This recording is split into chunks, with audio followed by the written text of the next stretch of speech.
The most popular studio background color is white. That is also the color that we chose to paint our site with. Check out the video on how we built it up here. There's a lot of work. So how is it that we're able to get shots like these with different shades of gray and even black?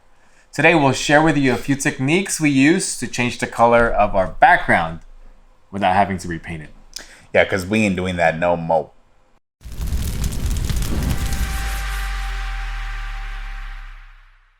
Now to start off, we want to mention that the most versatile color, if you want to have white, black, and all shades of gray in between for your background, is gray.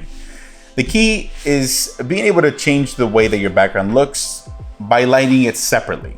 You want your subject light to play little to no factor on your background light. Let's get started. First, let's try a white background. Photographing on a white wall does not automatically give you a perfect white background. A white background is actually harder to achieve than most people think. This is because it usually requires more lights. For this, we're using 2 lights on the background and 2 lights on the subject for a total of 4 lights. First, let's take a shot with all the flashes off. This should give us a black image, and this means that ambient light is not affecting our shot. Okay, now let's add the background light and try to raise the exposure just enough to blow out the background. Be careful not to overdo this, as this can lower the contrast on your image. Your subject should look like a silhouette with very little spill that outlines them.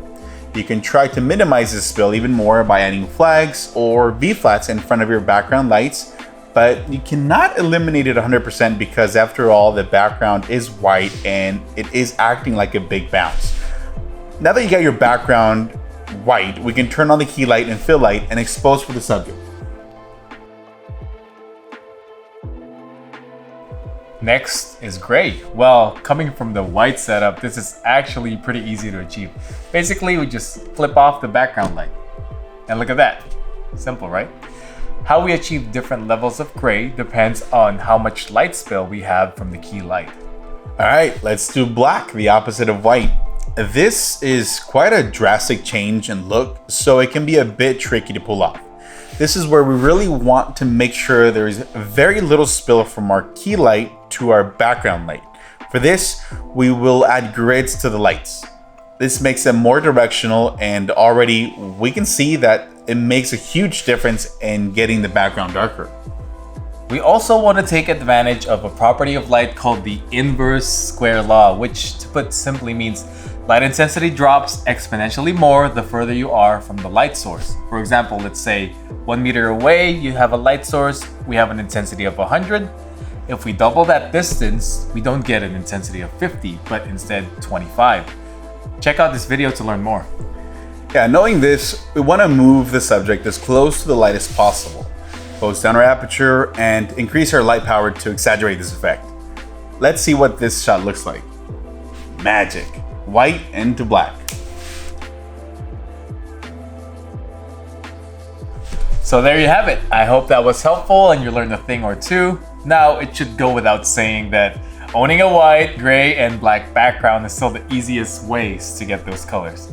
But we just wanted to show you how powerful it is knowing how to light.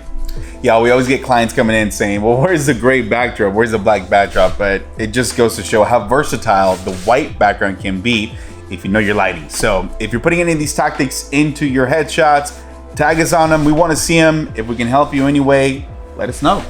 As always, guys, like this video if you liked it, dislike if you didn't. Don't forget to subscribe, hit that notification bell so you don't miss a thing. We'll see you on the next one. Peace.